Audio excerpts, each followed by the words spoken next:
Hello guys, మనం ఇప్పుడు మెదక్ డిస్ట్రిక్ట్లో ఉన్న ఏడుపాయల్ అమ్మవారి టెంపుల్ని అయితే విజిట్ చేయడానికి వెళ్తున్నాం. సో ఇది హైదరాబాద్కి ఒక 80 కిలోమీటర్స్ డిస్టెన్స్లో ఉంది. ఇప్పుడు అక్కడ అమ్మవారిని దర్శనం చేసుకునే టెంపుల్ యొక్క మహత్యాలని, పవర్ని మనం ఇప్పుడు తెలుసుకోబోతున్నాం.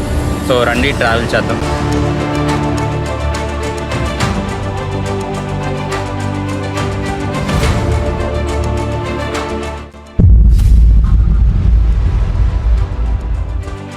సో గైస్, మనమైతే ఇప్పుడు ఏడుపాయల్ టెంపుల్ ఎంట్రన్స్ లో అయితే ఉన్నాం అనమాట. సో వచ్చేసాము, చూపిస్తాను చూడండి. సో ఇదే ఏడుపాయల్ టెంపుల్.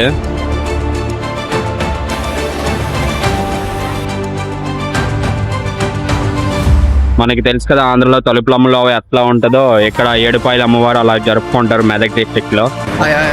అదే ఈ ఏడుపాయలు అన్న నేమ్ ఎలా వచ్చింది ఏంటి చెప్తే, ఏడుపాయలు అంటే ఏడుపాయలు అంటే 7 వాగులు అన్న. ఇక్కడ రెండు అటు మొత్తం కలిపి 7 అంటే ఆ గుడికాడ కలుస్తాయి 7. సో దానివల్ల ఏడుపాయలు అంటే 7 వాగులుగా ఉన్న నది ఈ అమ్మవారి పాదాల దగ్గరకు వచ్చి ఏకమై ఒక నదిగా ప్రవహిస్తుంది అనమాట. అదే ఈ గుడి తాలూకు ప్రత్యేకత. ఇది గుడి ఆవరణ బయట అంతా ఇలా ఉంటుంది అనమాట. కొండరాయిలతో కొండల మధ్యన వెలిసింది అమ్మవారు.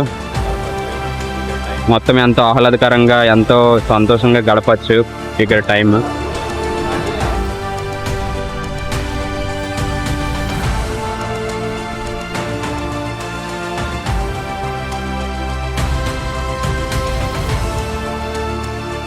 వర్షాకాలం వచ్చేసరికి అది కనిపిస్తుంది కదా, ఈ వాగు అంతా ఆ కొండ ఎడ్జ్ పైనుంచి, అంటే గుడి ప్రాంగణం పైనుంచి, గుడి పైనుంచి ప్రవహిస్తుంది అనమాట. సో ఆ టైంలో లోపల ఉన్న అమ్మవారిని తీసుకొచ్చి బయట ఒక దర్భగుడిలో పెడతారు నిత్య పూజల కోసం. చెప్పాను కదా, ఇప్పుడు వాటర్ ఎక్కువ ఫ్లోటింగ్ వచ్చినప్పుడు అమ్మవారికి పూజలు ఈ గుడిలోనే చేర్పేస్తారు. ఇక్కడ పెడతారు అనమాట విగ్రహం. సో నిత్య పూజలు అయితే ఇక్కడ అందుకుంటారు అమ్మవారు. సో గాయస్, చూసారు కదా, ఈ ఏడుపాయలు అమ్మవారి కోవిల్ని దర్శించుకున్నారు కదా. అందరూ వస్తున్నారు, మీరు కూడా రండి, ఒకసారి విజిట్ చేయండి. ఇప్పుడు నేను చూపించినంత ప్రశాంతంగా అయితే వర్షాకాలం ఉండదు. ఇది మొత్తం వాటర్తో నిండిపోద్ది. ఇది ఎప్పుడు పడితే అప్పుడు దర్శనానికి ఓపెన్గా ఉండదు.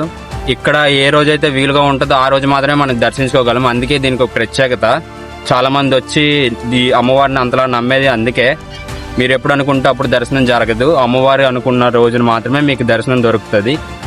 అది మెయిన్. వర్షాకాలం అయితే మీరు రావడం అస్సలకే కుదరదు. ఫుల్ గుడి పై నుంచి వాటర్ వెళ్తూ ఉంటుంది, అంత ఫోర్స్ ఉంటుంది. సో మీరు కూడా వచ్చి దర్శించుకోండి, అంత మంచిగా జరుగుతుంది. ఉంటాను. ఇలాంటి ఎన్నో వీడియోస్ కోసం నా ఛానల్ సబ్స్క్రైబ్ చేసుకోండి.